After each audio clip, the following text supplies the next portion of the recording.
Howdy.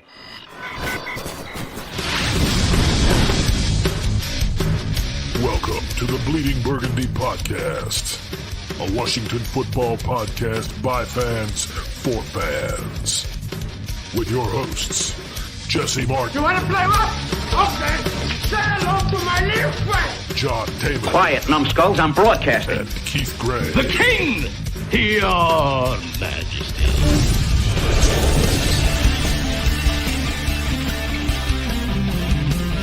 And now here's your host, John Taylor.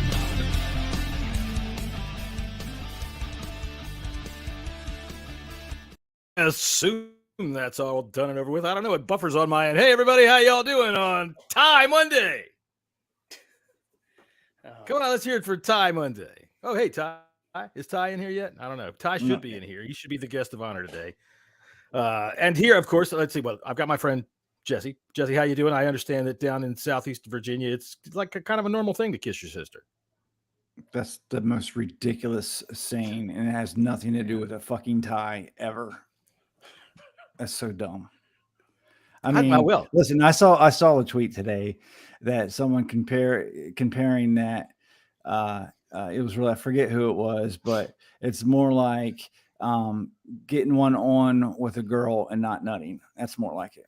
Not really, because at least you had it's some nothing fun along like the way. because nothing like that. It's like going to the zoo and watching a monkey jack off. That's what it's like. It's like that's what it's like going to the zoo and watching a monkey jack off to watch a tie. See, now to give us the British perspective on what the fuck a tie is all about, our friend Scott.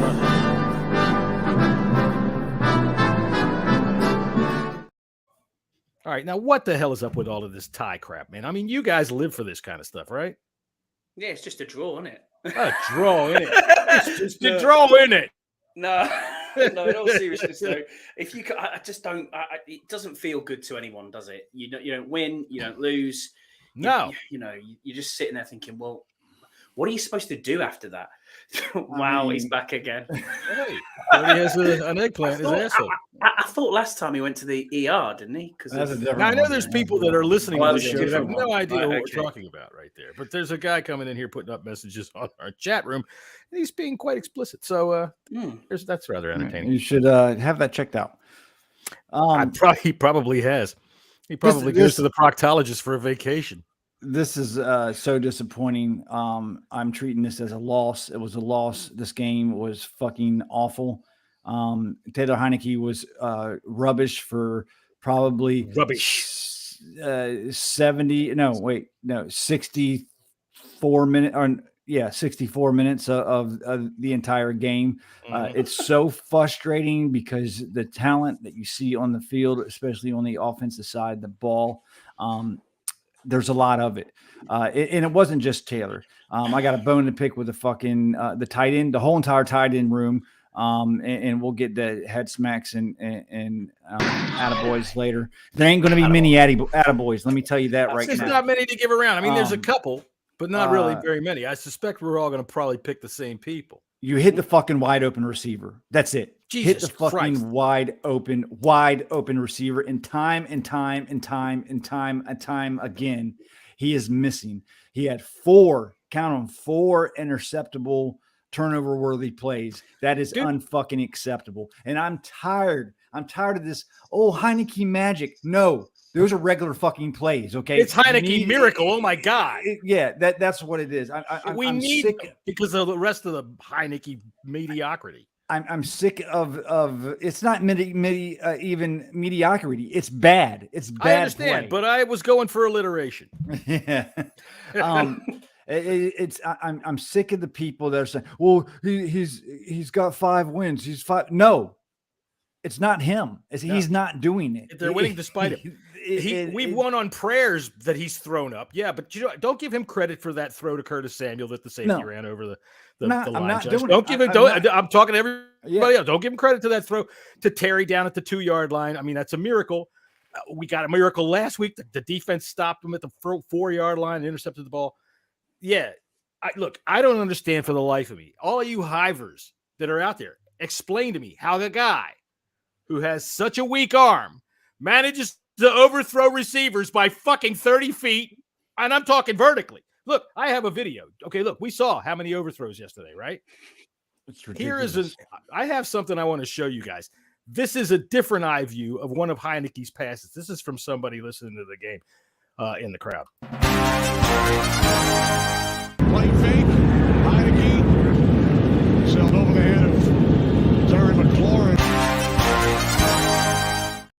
So, I mean, there you go. That's pretty bad. I mean, look, that in the beginning of the game, that wide open to Logan Thomas. Touchdown. Then we're down on the 4-yard line. I mean, look 2 feet over. You'll see Jahan Dotson with 15 yards around him, and there was nobody. He was staring at the receiver. I don't know who it was that was going to the left. There was 5 freaking New York Giants, and then 5 feet away, everybody's looking at, I think it might have been Terry or Curtis Samuel, but Jahan Dotson's in the end zone like this, wide open. You could probably see that on every play. I mean, in every game with practically any quarterback. But this right here, this game should have been over early. This game, 10-0. It should have been probably 17 or 24-0 by halftime, easily. Because, dude, that 10-0 lead evaporated in a heartbeat. So the defense needed to come together as well. Oh, I hadn't even started on the defense. We'll get to them. We'll get to them in a couple of minutes. It's a winnable game. I think that they get down close and the play calling changes. The play calling doesn't go to the strengths that we have that are going on that can get us into the end zone. It goes to these Taylor Heineke drop back, survey the field, get his head beat in. That's what happens. He make a bad throw. It doesn't change yet all week long. Jesse, you yourself on Friday and on Saturday said the Giants are susceptible to the motion. They're susceptible to the lateral movement behind the line of scrimmage. We are very good at that. We do it all the time. And I saw next to none of it. I saw 1974 offense. Yes, I saw plenty of motion yesterday. Motion in terms of guys moving around back there. But did you see how many jet sweeps did we see? We saw like 5 of them last week. All right. How many times did we see any of these quick little handoffs? They've done some very creative things with their motion going on behind them as they snap the ball. Yesterday, they had motion. A guy would move back and forth a little bit, but at the snap of the ball, it turned into vanilla. It turned into it's either going to be a handoff, a play action, or Taylor Heineke's going to go back there and stand there and throw it over somebody's head by 50 feet. Play fake. Heineke sailed over the head of Terry McLaurin. It's getting sad. Also, I'm sick of people. Oh, well, Carson Wentz wouldn't have been able to bring them back. Guess I could probably almost bet my entire salary that Carson Wentz wouldn't have had to come back in that game. That's how bad Taylor Heineke was. There you go, folks. $30,000 right there on the line. Oh shit! It's been a long time. I took a shot at Jesse. Oh yeah. Look, the overthrows are so frustrating. The penalties are so frustrating. The penalties that didn't happen are so frustrating. I hadn't even talked about the refs yet. No. And I don't like leaving it to the refs, but they did affect the outcome of this game. They did a shitty job. All right. Yeah. Look, the pass interference that they picked up the flag, we're not going to get the apology for that. That ball was uncatchable. That ball was floating like the biggest a duck was looking at that going whack, whack, whack, whack, whack, as it flew through the air. The point never came down. It flew with its belly. I mean, I was like, what the fuck was that? Wait, what play are you talking about? The play that Terry McLaurin down in the corner that they didn't call the pass interference. They called the pass interference. They picked it back up. The ref that was 2 feet in front of him that saw the actual pass interference. The pass wasn't catchable. That thing was. What do you mean? It bounced 2 feet in front of Terry. He could have came back. Like 5 yards in front of him. No, you got to go watch that again. I watched that play a bunch of times. But the one that kills me is. How the hell does a goddamn guy's helmet end up 10 yards behind the fucking play? Unreal. If somebody doesn't throw it up, that's a 15-yard penalty. But I'm way more upset about the pickup of the both of them were bad, but that pass interference that was actually called, and these are judgment calls, okay? Mm-hmm. These aren't procedural calls. These are judgment calls. So when the ref is they didn't say it was wasn't a catchable ball, which this is Terry McLaurin that we're talking about. I get it. If he doesn't get tapped, that is a 50-50 ball right there. He was positioning his body to make a dive for it. Yes, it was underthrown, but that doesn't make a difference. They should never have picked up that flag because that is a judgment call.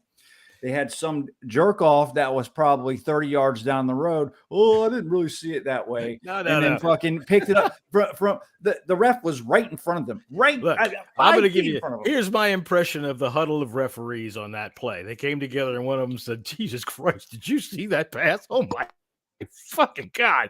And the other one said, fuck yeah, that was ridiculous. I'm picking that flag up just for how bad that was. Yeah, so, Yam's right. So many tweets. Oh, Carson would have been sacked. No, you have zero clue. We have not seen Carson in a long time. He got hit a lot. He did got hit a lot, and he got hit in ways that the refs missed as well. I mean, dude, they got after the throw. You can see their big defensive tackle hit him in the elbow, rubbing right up head and neck area. Boom. After the ball is gone, it's like missed offensive pass interference against the rookie. Shocking. Ridiculous. Now he messed up. He got benched and deservedly so because he was pushed. Yeah. Then he stopped. He gave up on the play. And that was the big drive to Slayton, wasn't it? Though that came off the 55-yard pass to Slayton. Slayton threw him around a little bit. There's plenty of game, and I'm going to say this, and a lot of people is going to disagree. I think this defense is overrated. It's overrated. We feasted on bad teams. We're susceptible to the run. We are not good against the pass. Benjamin St. Juice is better, but I don't think him being out there would have made much of a difference in this game. I'm not as hard on him as you are, Jesse, but I think the line itself as an interior line, I think is one of the best in the league by miles. The back end is 100% susceptible to everything, whether it's throw, run. The linebackers didn't have a good day. The safeties didn't have a good day. Daniel Jones was 18 for 18.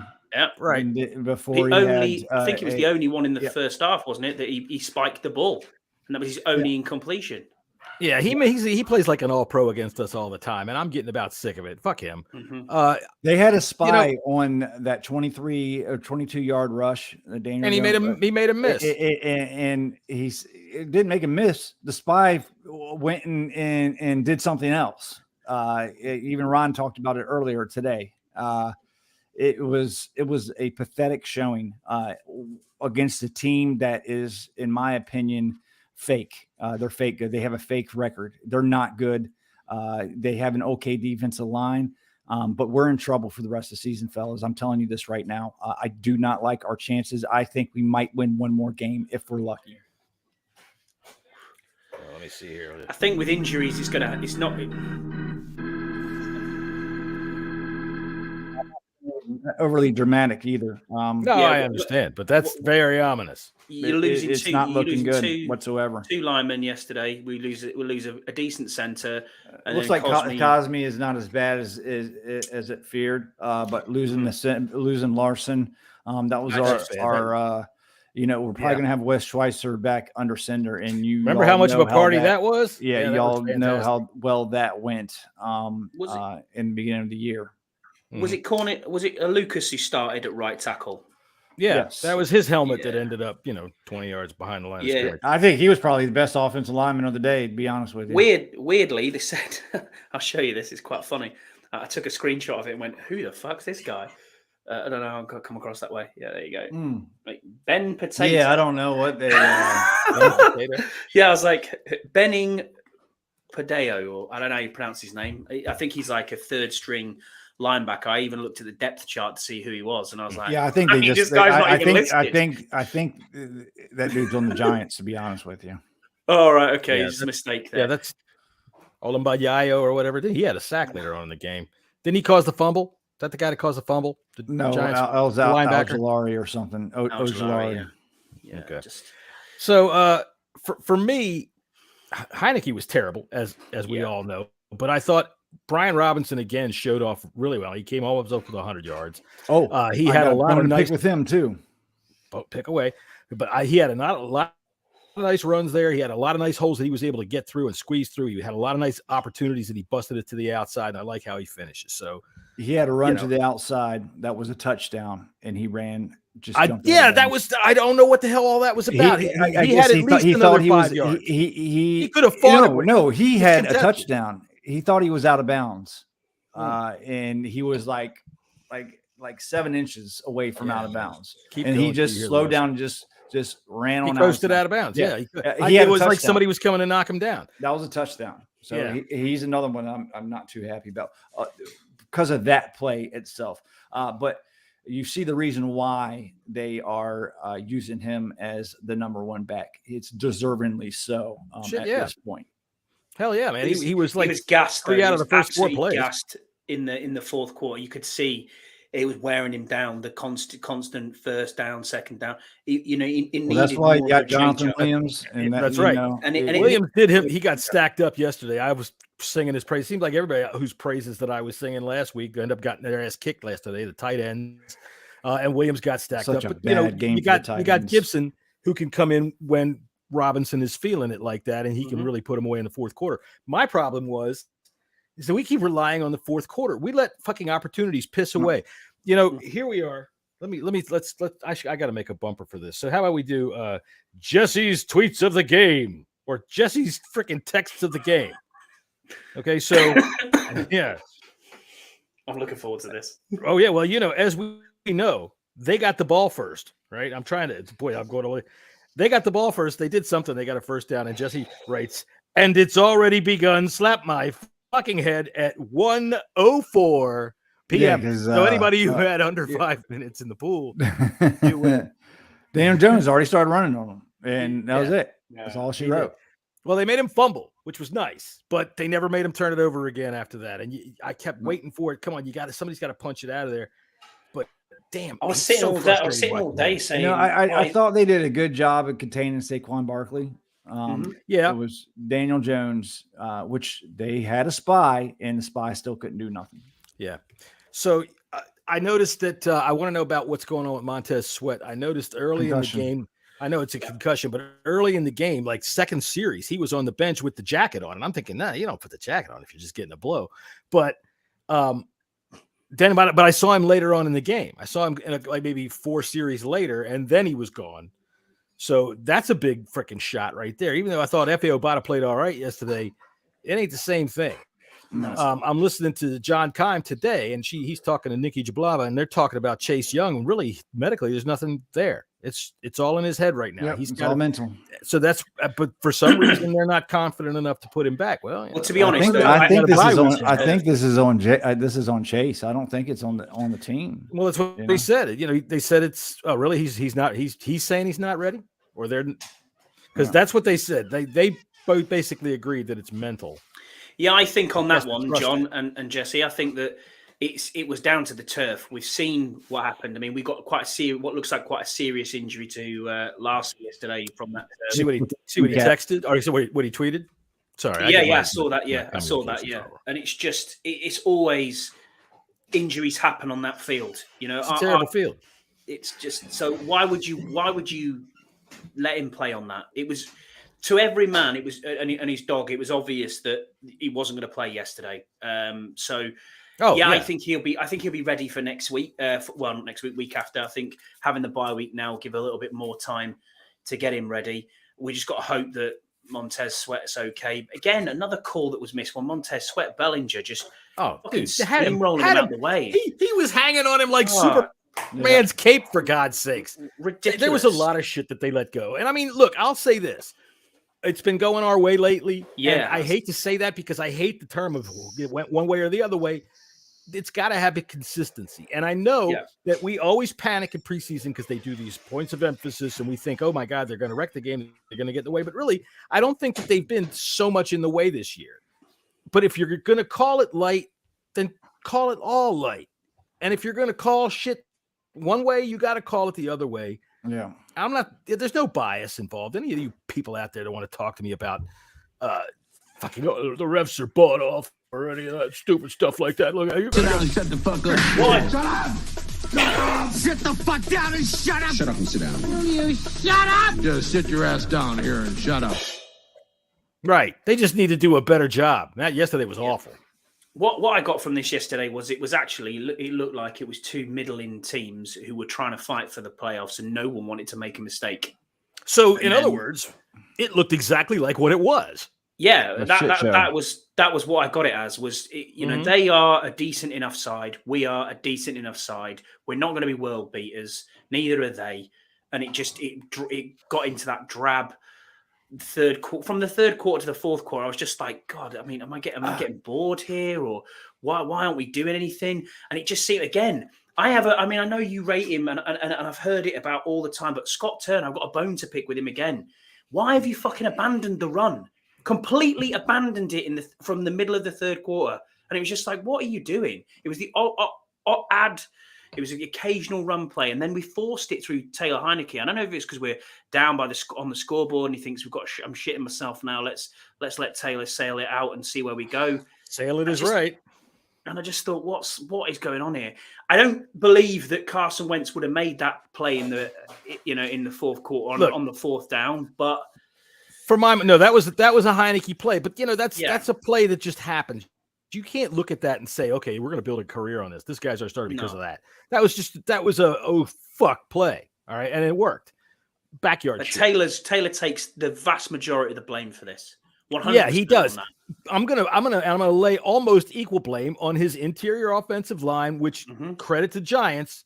They saw that shit from before, and they attacked it the same way. They attacked our guards, they attacked our center, and they were crushing the center of the pocket. I mean, I'm not making any excuses for Heineke because there was too many times where I'm yelling at him again, throw on time, for Christ's sake, throw on time. And he doesn't, but he took a lot of hits. He took a beating yesterday, and he took a lot of shots just as he was starting to throw the ball. So we've got to do a better job up front, and something's going to have to happen. I mean, granted, 14 as the week of your bye, dude, we're like a walking. It's amazing that we're walking. You know what I'm saying? It's amazing we don't have a hospital full of guys just laying around with just aches and pains. So we've got time to heal up right now. They've got a tough game against the Eagles.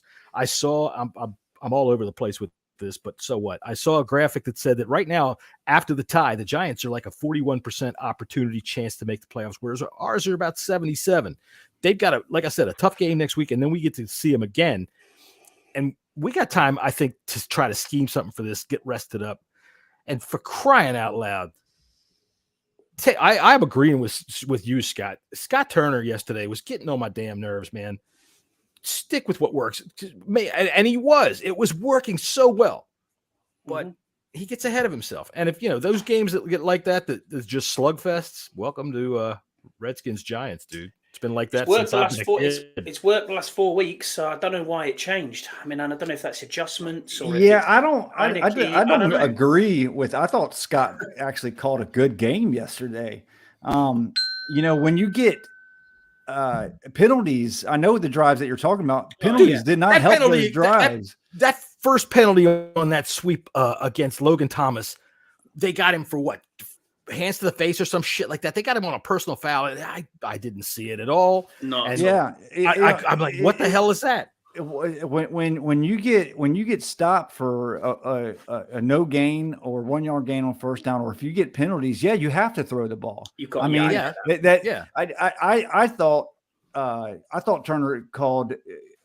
He mixed in because we even talked about this on Friday. What did you have to do? You have to do play action, and they ran the ball a lot. They ran the ball a lot, and they ran the ball. Hannah Heineke threw the ball 40 times. 40 times. And a lot of that, most of those 40 came from at the end trying to play catch up. Yeah, and then within it was a 90-yard drive. Then we did have to try to, but we were already backed up. I still think Scott gets way too much. You can't run the ball 80 times a game. Can't do it.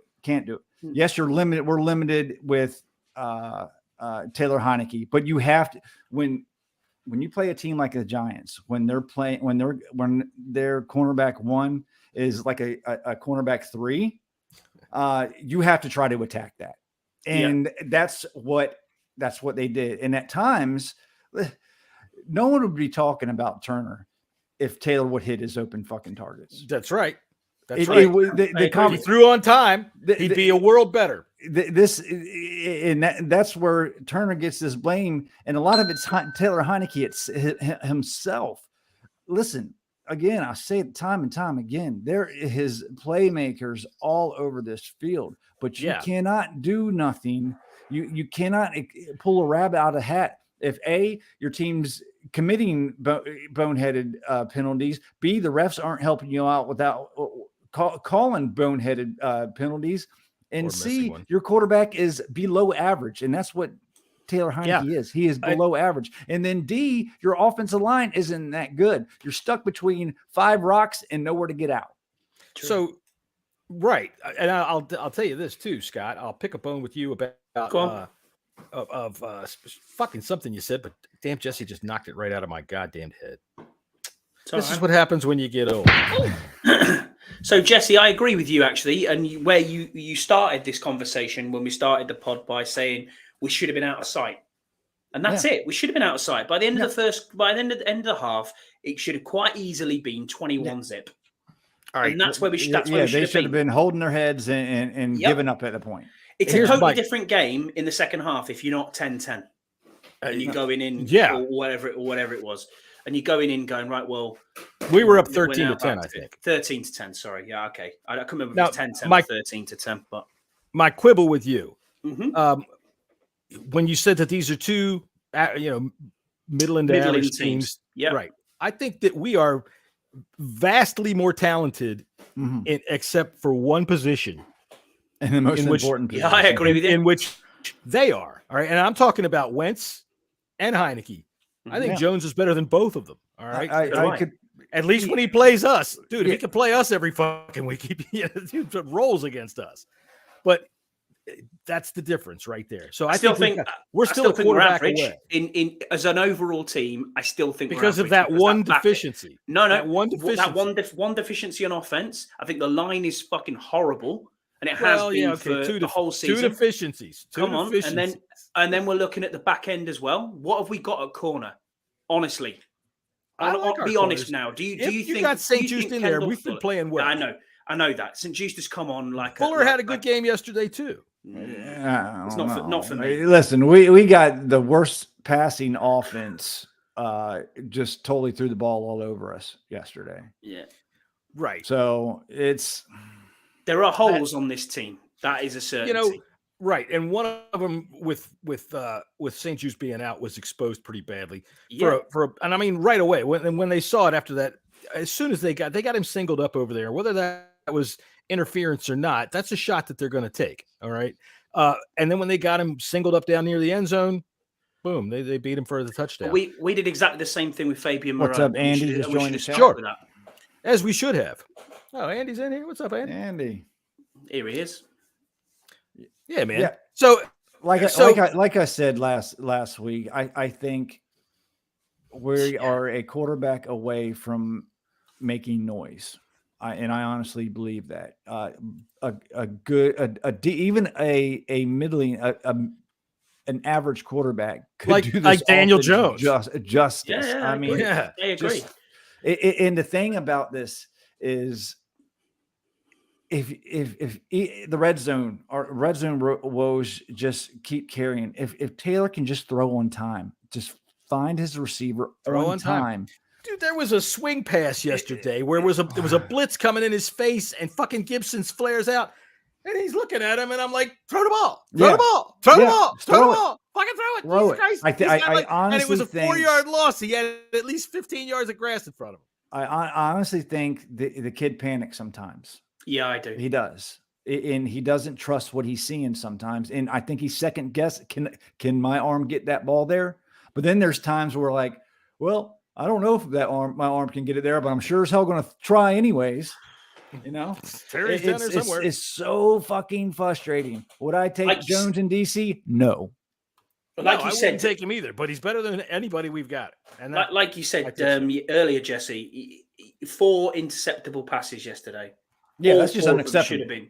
should have been intercepted as well. I said during the game yesterday that if you were game planning against Taylor Heineke and you just hung a safety back 30 yards and said, just play center field and pick off the ones he overthrows, you're going to walk out there with 3 or 4 interceptions. And I don't, like I said, I don't understand how, for the life of me, a guy whose chief deficiency is his arm strength consistently overthrows people so badly. And I'm going to show this video yet again for Andy. Andy, I don't know if you saw this or not. This is, well, here, watch this. This is another angle of Taylor Heineke throwing a play fake. Heineke sailed over the head of Terry McLaurin. Now, you see, this is, it's a good thing we're not playing in New York anymore, so we can get out of the flight pattern. That to be a problem. So Yams just put in the chat there, Tyler Larson suffered a dislocated knee. Yeah, I saw that earlier. Season ending. Yeah. That sucks. Did they find it? I hope so. Hey, dislocated means the yes, this team is way better than we've seen in a few years. Yes, and I think coaching also hides some of the deficiencies as well. But when you have a quarterback that just can't make all the throws, and sometimes feels unsure about himself, there's not a whole lot that you can do. I'm still convinced that they have put a couple of breaks on him and said, try not to get hurt. Oh, boom, boom, boom, boom, boom, boom. Yes, Andy. Good Nailed point. it. I think he's scared of scrambling. I think he's scared of running. I think he does not want to give this job up. So I think he's afraid of getting hurt. I came to that conclusion yesterday watching it. I'm like, why don't you fucking run? You're scrambling. You're getting out of all these, you're using your talent that you do have, getting out of crazy pressure. Why can't you use that talent to go get some yards that we need on the field? Because I know people do listen without actually seeing this show. Taylor Heineke scrambled for 6 yards yesterday. His main strength is running the ball, and he run for 6 yards. That's from Andy Burrows from London. Let's see.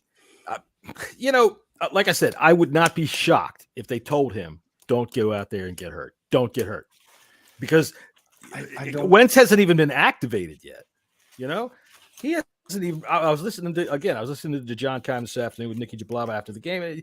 He hasn't even practiced since week 6. So we're in a bad spot with that. This bye week could not come at a better fucking time. Highly doubt because we need Sam this Howell could be any worse than Taylor Heineke. I agree with you. Do you think we see Howell first, or do you think it goes back to Wentz? I mean, I think it'll go. I think it would go back to Wentz first, but I just don't see any doubt. There's no doubt in my mind that Howell would be worse than Heineke. Look, Zero. I think that the way they look at it is they look at Heineke and they say we can call more plays with him. He knows more of this book than these guys do, and we can use even if he doesn't run them right. I mean, he runs them right. He just can't make the play. So. That's where I start to have issue with Scott Turner. I know he's a fucking genius and all that kind of shit about that. And he can call his great offense, but dude, you got to tailor your offense to the people you fucking have. And the key word there is Taylor. I think he has. In a way, I think so. Cause we're not seeing deep shots. We're not seeing long throws. However, after yesterday, I'm wondering why not? Cause that motherfucker's throwing the ball like people are 60 yards down the field. It seems like, okay. And they're 15 yards in front of him. It's like, what the hell are you doing? Yeah, I think Scott has Taylor. He is running a lot more 12 personnel and trying. But see, what happens is you can't stretch the field. So what does the defense do? They bring more down, inside that 15-yard buffer area. Brings the safety down because they know that nothing is going to go deep, and so that brings an extra defender down to cover the mid and short range. See, now here's Andy being a cock tease. So don't ever talk to me about anything. That's what he's doing. He's being a cock tease here. I can't say how I know, brother, but Hal wants out of DC. That's for the command bunker. A fifth round draft pick wanting out of anywhere. Okay. I don't know. Maybe he wanted maybe he found out that Snyder had videos taken of him in a jockstrap and he didn't know about it. That might have been it. So who the hell knows? All right, so let's move over to the defense and discuss how badly they played yesterday. Although, yeah, they did. They played bad. I'm getting sick and tired of Daniel Jones going out there and doing this shit. It's not just us. He runs the ball well most of the time. All right. It's the fucking hitting, 16 in a row yesterday? Good God. No, not 18. 18 in a row. Now, granted, they weren't very far down the field, most of them. Well, he had a couple of the one long shot. He had a couple of them that were across the center of the field. But God damn it, man. I am sick to tired of Daniel fucking Jones. And that's all I got to say about it. Defense, we get him again in 2 weeks. John Taman is sick to death of fucking Daniel Jones. Do something about it. I thought the interior played well. Payne was pretty good, but again, they locked in on Christian Holmes, and that was where they were going. They were always going to go towards him, right? Because that's where they kept getting the matchup. They kept getting the matchup with the rookie, and then they took him out and they put Danny Johnson in. And he was, Danny Johnson's one of those guys that makes a play every 6 games, and we all go, "Hey, people's corner, Danny! Oh, there he is, right there. There he is." He wasn't the people's corner, though, was he? Shout out to Andy, their team, Scott. Happy days. Nice one, mate. Appreciate it. Oh, Keith was stuck in traffic. Keith is doing the annual Christmas tradition in New Jersey of being stuck in traffic. I think Danny Johnson had an interception drop. Yeah, it was close. It was close. That came off his hands, just straight through.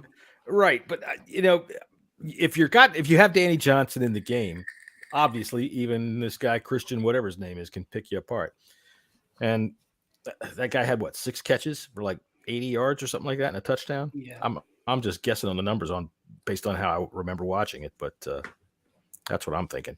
To me, I thought, as usual, Payne and Allen played well. There were times that they got a hold of Daniel Jones that I was very happy. There were times that really, when Deron Payne grabbed him and threw him down like he was just a fucking wet rash. Yeah, he let off on that too. He could tell. He said, "I'm not getting fined for your hillbilly ass," and he said, "I got you," and that's that. I would have liked to see him step on his chest and done one of these numbers, but that's just me. I've always been trying to put forth the notion that Deron Payne's nickname should be the thing, and that's clobbering time as far as I'm concerned. I thought that the linebackers were kind of non-existent. I don't know. Jamin Davis had a pretty good game. Jamin Davis can't help but have a good game because the other two ain't doing shit. Yeah, and the one spy, because they can't put Jamin Davis as a spy. He's too valuable, too important. No, he's got to be chasing Saquon Barkley for Christ's sakes. That messed up on that play that gave up the 22 yards was John Bostic. Yeah, and I'm thinking Cam Curl had an okay game. There was a couple of plays that he made that I thought he could have done better, but he was okay. Forrest, again, was around the ball. I might get tomatoes thrown at me for this, but I don't think Cam Curl's having that great of a season. I think his role is different. You're used to seeing him make plays, and I've seen a couple areas where he's been out of position. And I don't know. His role may be different, but the best plays I've seen him make are down near the line of scrimmage. All right, he's making some good sticks and good hits down near the line of scrimmage, and within, I'd say, the first 7 yards of the line of scrimmage is where I see him doing most of anything. Deep balls, I'm not expecting him back there. Or even intermediate passes, I'm not expecting him back there. I see him more almost as a linebacker now. Just stop. Just stop. I think we'll be on the plane with them. Yeah, y'all are going home next round. Hey, brother, y'all going home? That's right. Home before Christmas. Very good. France is going to be a tough game, but again, Andy, shout out. I'm not watching it. See, here's the thing, Jesse. We don't have to say those words. France is going to be a tough game. Put on the shoulder pads, France. Let's play some football. Yeah. Oh, yeah. Shit. Yeah, they'd be like, Sacre bleu. Down set. What do I say next? Is it the hike? Hike? I sound more German. It did actually. You could have got a bit wild there. Le Omaha. Yeah. German. No, I'm not going to mess with the Germans. Jesus Christ, those people are scary. Leave the box heads alone. Come on. Yeah, I wouldn't even call them that. Let's do head smacks and butt pats. All right. Butt pats. Attaboy. Head smack. Get out of here. All right, Scott, we'll start with you. Who gets your offensive butt pat of the day? Offensive butt pat.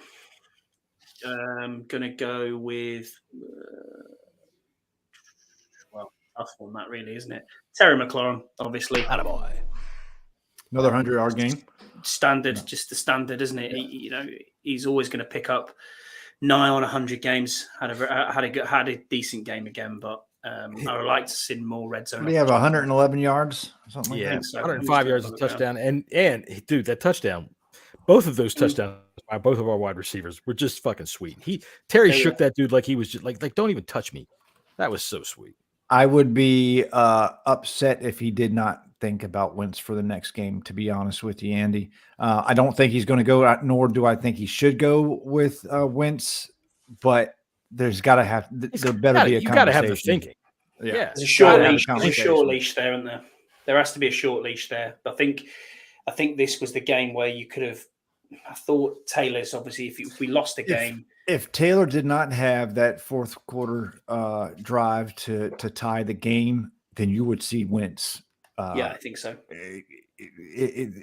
At home versus the Giants. Absolutely. 100% you would see Wentz. Because I'm not going to lie to you. Ron wants Wentz back in. And I think most of the coaching staff does too. He ain't lying. But I don't know how he ain't lying, but he ain't lying. You can just tell in his voice when he talks about Taylor after the games. Even yesterday, he was like, "Yeah, we left some things out on the field. A lot of high balls, a lot of overthrows. He's not happy with Taylor Heineke. You can tell.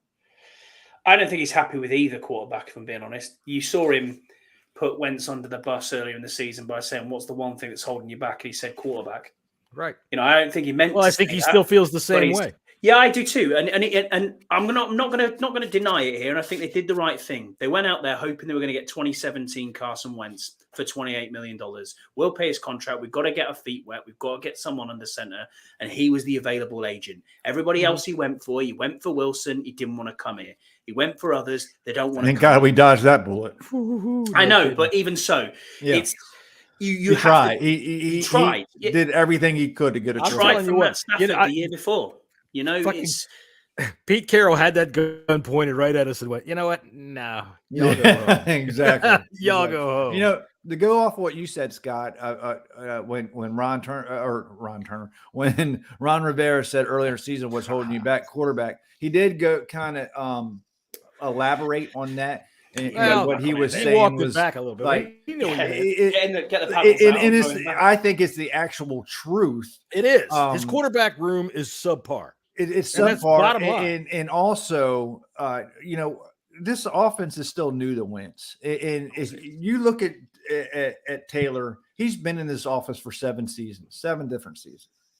I like to it too. Of course, that's how And look, I would love Justin Herbert. I would love Tua. Hell, I'm hoping we go after Carr next season. That's the one quarterback that could be viable and available in a trade. But he's tough. He is tough. But I think what Ron Rivera meant was all the other quarterbacks in the division has been in their systems for multiple years. Not Jones. Well, but Jones, they're not asking Jones to do hardly anything. No, that's true. He's just back there handing the ball off for the most part. Yeah, handing the ball off and kept him from throwing. But that kind of throws a wrinkle into that, because I agree with you when it comes to the Eagles, and I agree with you when it comes to the Cowboys. But Jones, this is all new. And I give Dable a lot of credit because he knew what to do, which was ride Saquon, limit Jones. And this is what Turner has to figure out to do. Well, that's what they wanted to do in the beginning of the year. But I think that Scott had a point when he was talking about the middle of the third quarter when they just decided, all right, we're going to throw it down the field now. Yeah, you got to throw it down the field when you're behind the chains, man. Yeah, but not really. Not really.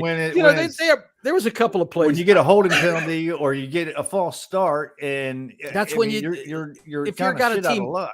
Well, I agree that you have to throw the ball or you have to do something different. And that's the one thing that I'm talking about when I said at the outset that he just didn't call plays that utilize the outside enough. We talked about it. We talked about the jet sweeps, the quick handoffs to the tight end. He didn't do any of that stuff. 6.13 carries giving up. You know what I mean? Before on pre-snap motion for the Giants, the highest in the league. And we didn't utilize that. We did not utilize it at all. Not nearly as much as we had been. That's Andy, we have to play scared because of what we have on this offensive line and what we have at quarterbaall. Yes, I think after the injury, this comment brought to you by Jif Peanut Butter, whatever the fuck he's eating. All right, so who's your offensive butt pat of the day, Jesse? Now that you've put food in your mouth, what was that? Who's your offensive butt pat? Take a hit of that soda. I'm gonna say Brian Robinson. Attaboy. Nice. 5 yards yesterday, if I'm not mistaken. 95. Yep. So I mean, that's 2 solid games in a row. I agree with you on that play when he ran out of bounds. I thought he could have scored. Yeah, he's going to get a head smack. Thinking back then, going, "What the hell was he doing?" We need to have multiple rounds of head smacks. Okay, we'll pass the hammer. Plenty going to go around. All right, my offensive butt pat. Yeah, there's not much. There ain't much. Surely. There ain't much.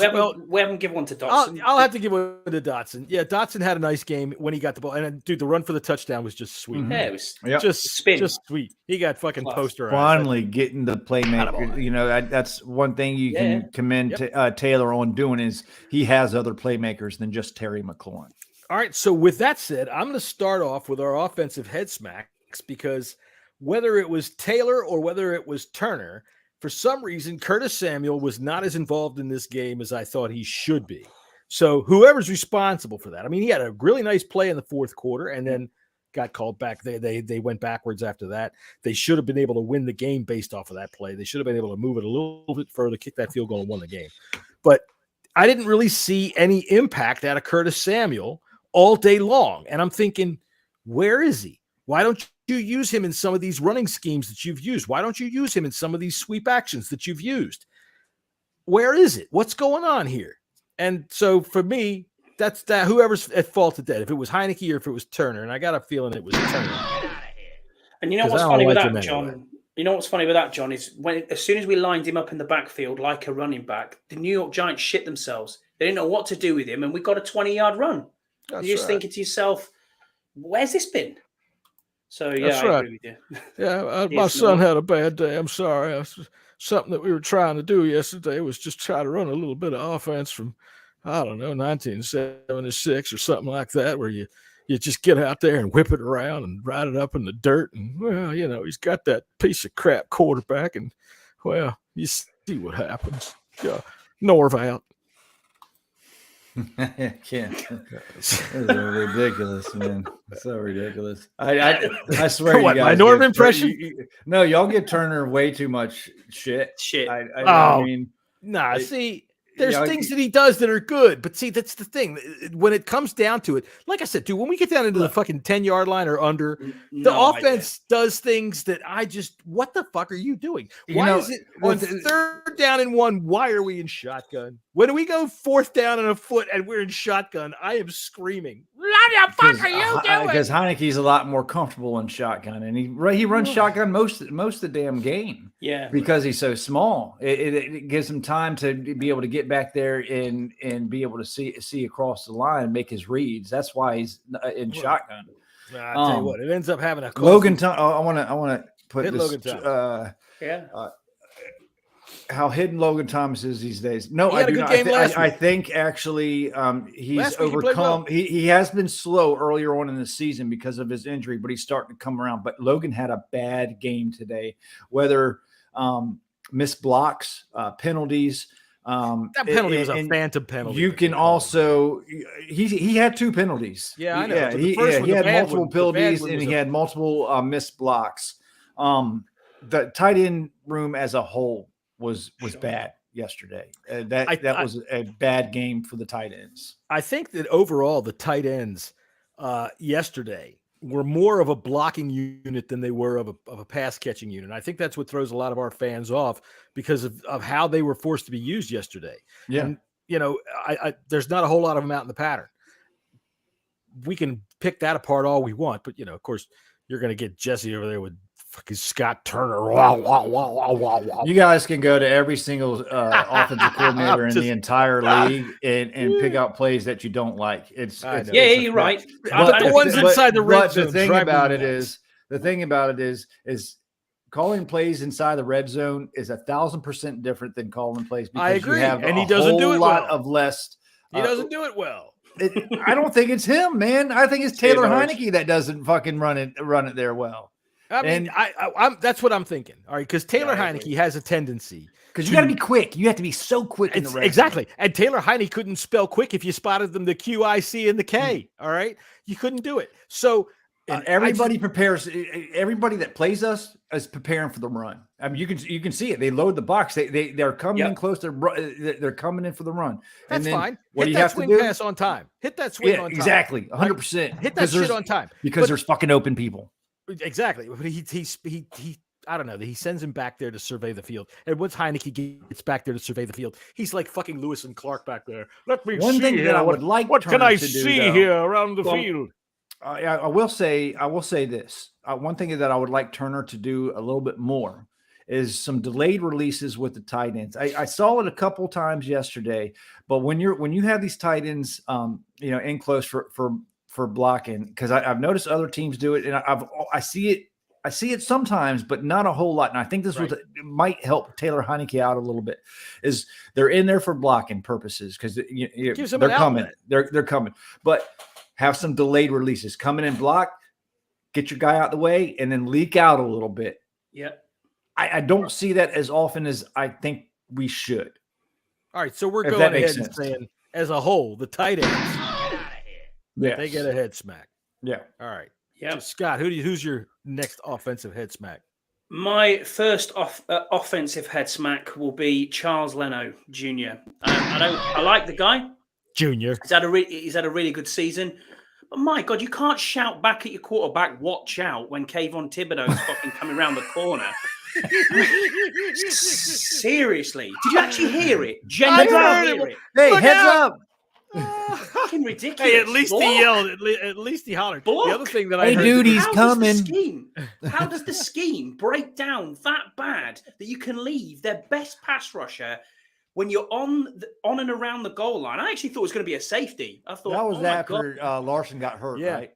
It was, yeah. So you've got Nick Martin coming in, who fucking hell, man. I mean, what are we going to do for the rest of the season? We need to start getting people off couches because, we have 2 weeks here. God only knows. Honest to God, we haven't had a bye yet, and it's week 14. The season is practically over, and we haven't had a rest yet.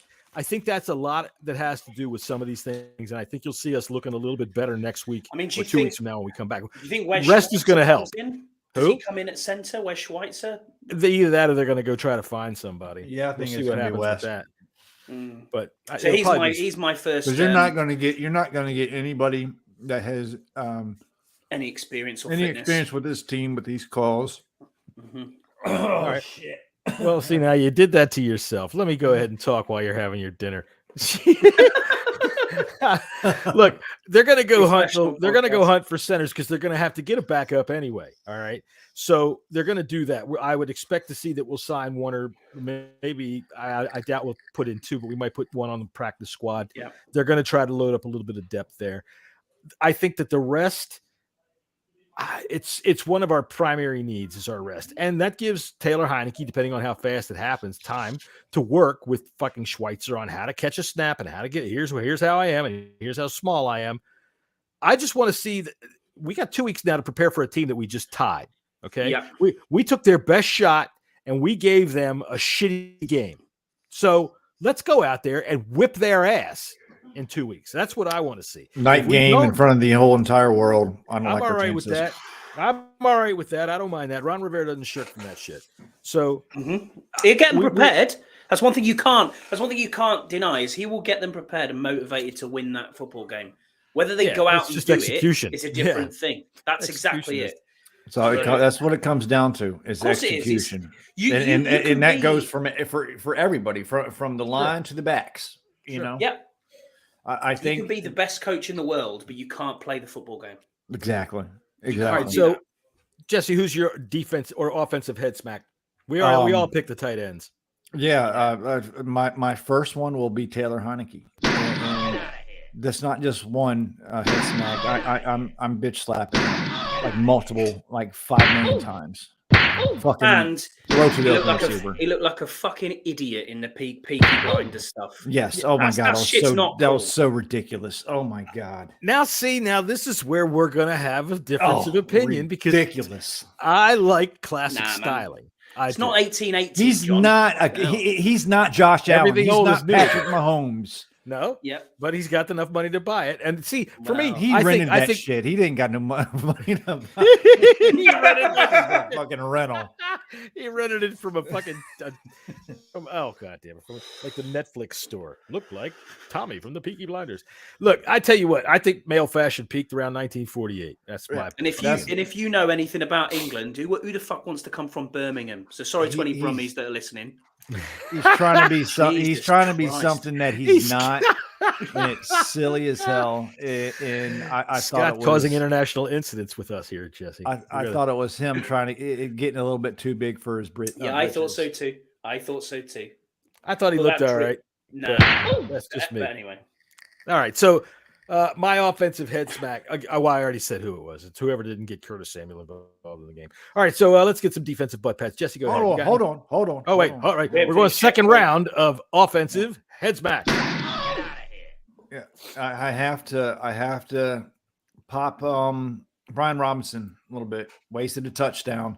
I mean, he had a line right to the end zone. That was a touchdown, and he just walked out of bounds. Don't know what the hell he was thinking. I got another one too.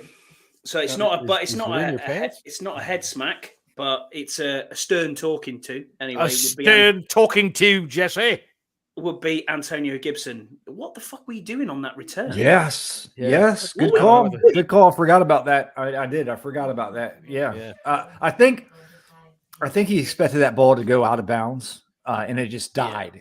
But like the ball was.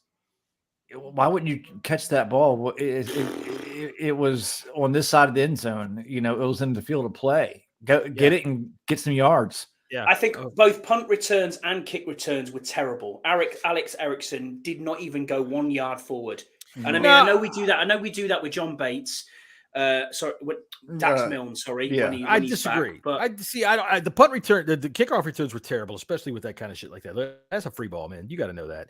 But the punt return, I didn't think that he did a good job, but I didn't think he did a bad job either. One thing about Erickson that I noticed is that when he catches the ball, he doesn't take that second to look and then try to move. He like dances around. He doesn't dance around like he catches the ball and it's in one motion. He's moving. Now he didn't get him much. Slow. He ain't the fastest. He's not gonna. But it didn't get him much. But like the first punt, he was pinned against the sideline. He still got like 4 yards forward, which I'm not gonna give him a head smack for it.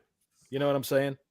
I'll give Mitchell a stern talking to, maybe. I might give him a Joey Sly deserves a head smack for the missed. No, I don't think so. It's over 50. I don't think so. I think anything 48 over 50, yards. 48 yards. I thought it was 52. No, it was 52, yeah.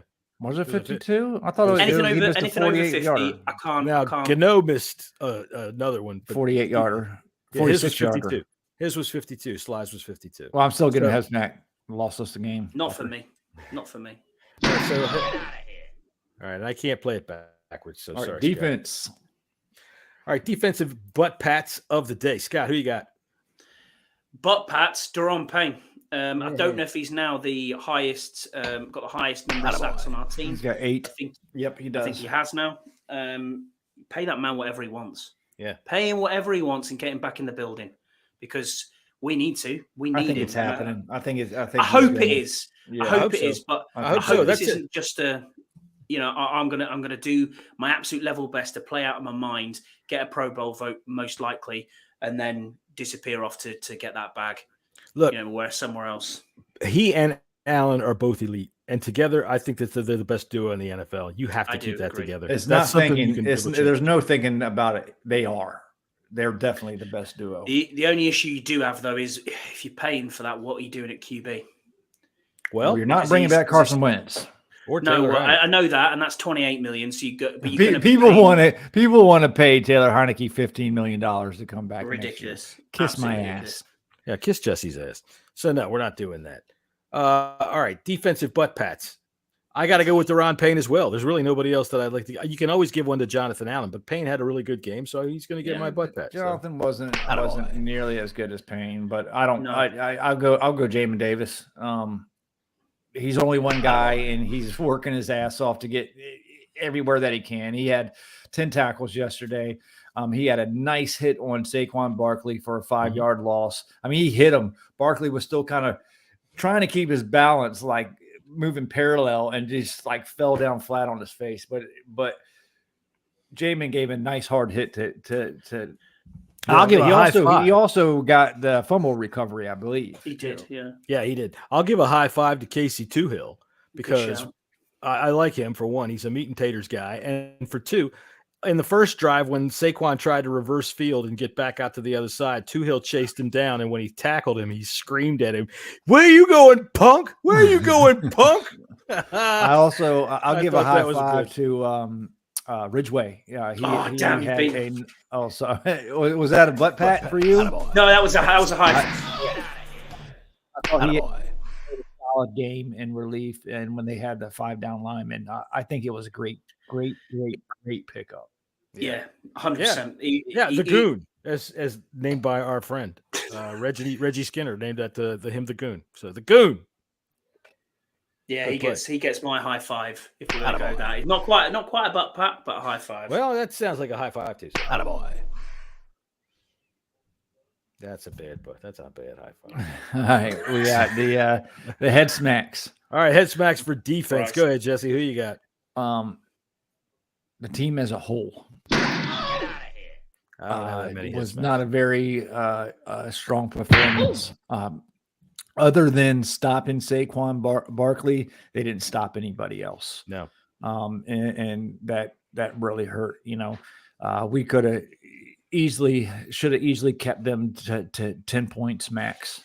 But it just didn't happen. You failed assignments, a non-existent receiving core, and you let Daniel Jones looked like Michael Vick and Joe Montana. The Vanilla Vic put together. The Vanilla Vic. All right, so there you go. Scott, what about you? Yeah, I'm going to single out Christian Holmes here. I know he's a 7th round rookie, but they've been singing his praises a little bit, the coaching staff, over the last few weeks, and saying, "Oh, he can come in and do a job." He got benched. That's it. I was going to take him too, because you're right. This is a junk fucking wide receiver core. All right. If you want to step up against this junk ass wide receiver core. But they found him. We have to give him a bit of leeway as a 7th rounder coming into the But you never give up on a play. You never give up until you hear the whistle. Right. Yeah, you don't do that. And it's him and Johnson, or excuse me, B. Rob did. Both Robinson and he did. They both gave up. They ended the play. What was I going to say? All right, one more question before we wrap this up, guys. Hang on, I got to get my head smack on defense here. My head smack on defense is Jesse for being very defensive about ending the show on time. All right, go ahead. I was listening to the radio today, hearing a lot of people give grades on the Taylor Heineke performance. It was a fucking F. And kind of split it up. Well, you got to give it a D because he at least led that. Yeah, drive. Okay. So I'm hearing grades of B+, A-. Good from God. Callers. Good God. Even Callers. Even Kevin Steen, Kevin Steen gave him a B-. Oh my God! No way. You take away. It's at least a B-, A+. You take away the last drive, and then he had one the pass to McLaurin, which McLaurin did most of the work on that touchdown pass to him earlier in the game. It was an F minus for Heineke. Nah, because of the drive. Do you get a U in your grade system? Ungraded. Besides those two drives right there. Besides those two drives. Yeah, I did once. I got it was like N. It was he scored 2 points out of 100 for me. Yeah. The 90-yard drive, nice. But I'm tired of relying on 90 drive miracle fucking drives because you can't get it done for 75% of the rest of the game.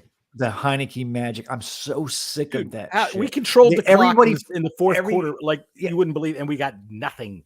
Yeah, nothing at all. We had an 8-minute drive. Nothing that went 30 yards. Right. How is that possible? We had a first down. We had a first down at the 38 and had to punt. Unbelievable. I'm like, are you serious, man? Are you Scott Turner? The thing that's Scott Turner's the best. The thing that's bad here is everyone's coming out and saying, but his stats were really good. It was his best statistical game. Stats are nonsense. Stats are what you believe stat wants that to be. There's one stat. That's the only one that matters. Exactly. A couple drives. That's why we've been okay with Heineke, because he has put that up. Two good drives can give you technically 200 yards. Okay. Yeah. But that's only 14 points at maximum right there. Mm-hmm. Right. And here again, chew on that a little bit. I haven't done the math with it right now because I haven't gone to look. But what's our average over the last 6 games? I would guarantee you it's less than 20 points. I think it's 19 points. 19 points a game. There you go. Yeah. 19. All right. So, 2 weeks off. Time to get ready. Time to get better. I don't want to see too many people going home. I'd like to see the offensive line rest. Just relax. Chill out. Look, that means Miss Jen Leno, don't be hauling your husband all around town doing all kinds of shit. No, let him lay on the couch and get better. Let him heal up. He's fucking bent up and sore. I want to see people that need work working. I want to see Taylor Heineke out there with whoever's going to be his fucking center getting ready to fucking take snaps from that guy. I don't want to see Wes Schweitzer snapping it over his midget goddamn fucking Tommy Peaky blind ahead. I don't want to see it. All right. I want to see the shit crisp. So get the fuck on it.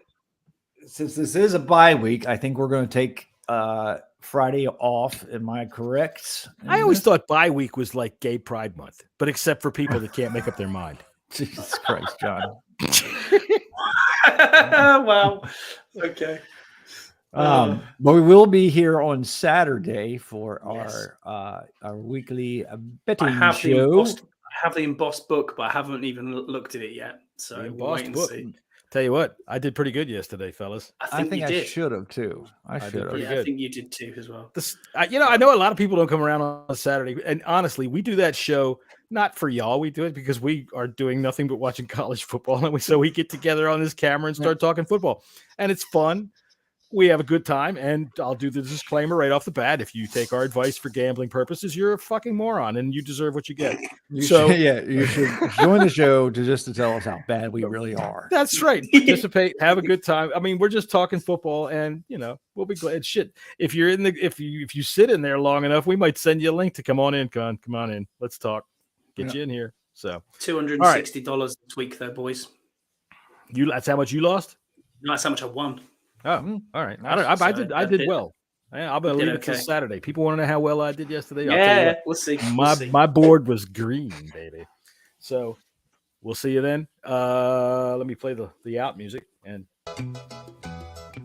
left hand down. Left hand down, yeah. Left hand midway up, yeah. All right.